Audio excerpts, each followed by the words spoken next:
and Diplomats, Ambassador Thuliameni Kalomo. Good evening, sir, and welcome to Talk with the Nation. Thank you very much. We are also joined by legal expert and territorial expert, Professor Nico Horn. Good evening, Professor, and welcome to Talk with the Nation. Good evening, thank you. And also, as always, as a regular guest, political analyst, Professor Bill Lindeke, representing IPPR and the Afrobarometer. Good evening, Professor, and welcome to Talk with the Nation. Good evening, pleasure to be here. I'd like to start by asking you, Ambassador, the first question, before we get into the heart of the matter. For Namibians out there who have heard these words of late, Ukraine, Crimea, Russia, give us the context and explain for us how we came to the situation as it stands today. Well, for many Namibians who spent their youth in the then Soviet Union, Ukraine and the Crimea are not new names. But the context in which it's a subject of this discussion is different. And this follows the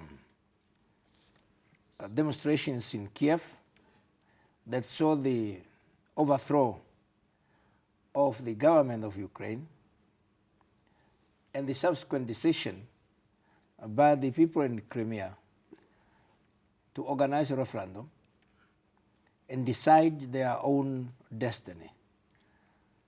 But this has to be put in two historical contexts. The first one, Ukraine has been part of Russia. The west of Ukraine, predominantly West and Catholic. The eastern part of Ukraine is populated by the majority Russian speakers and Orthodox by religion. Ukraine has two pieces of history. Ukraine has been historically aligned to Russia, but Crimea, which is at the center of the dispute, has been part of Russia, the Soviet Union, and very briefly, to 1992, part of Russia. And then with the collapse of the Soviet Union... With the collapse of the Soviet Union in 1991, yes, they decided to return to Russia in 1992. I'd like to hear from your perspective, if you could Well, just let me just complete this point.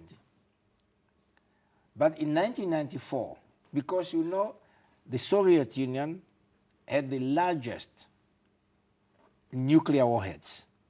1,900 of these were in Ukraine. So and Ukraine laid claims, but Ukraine at that time was not a declared nuclear state, it was the Soviet Union. But Ukraine laid claim to those nuclear warheads, but for the Russian government, the United States and Britain to facilitate the return of those nuclear warheads, an agreement was reached in Budapest, Hungary, to transfer those nuclear warheads to Russia, but to guarantee the independence, freedom, and territorial integrity of Ukraine, including Crimea. That was 1994. So historically, there is a strong bond between some people in Ukraine, particularly in the east, but the majority in the Crimea.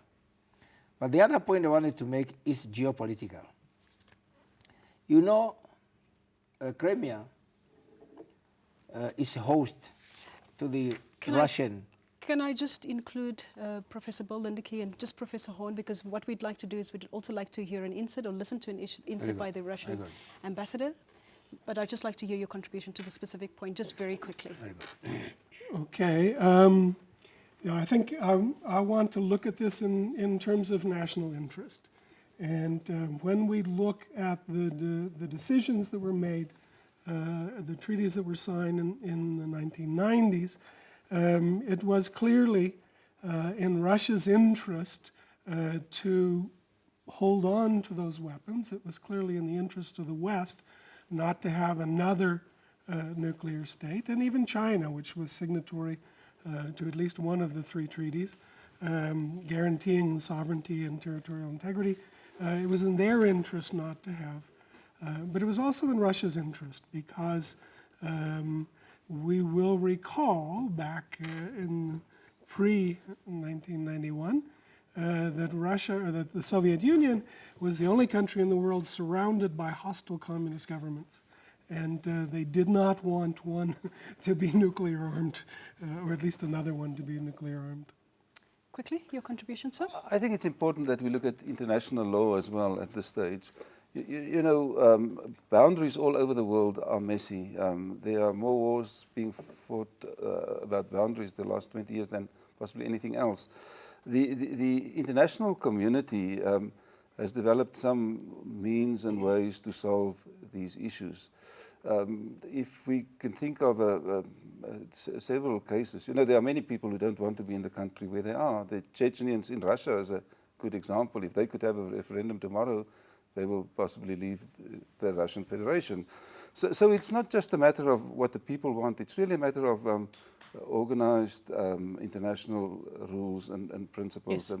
that needs to be followed, which we can talk about it later. I would just like to stop here by saying that it was not followed in this case.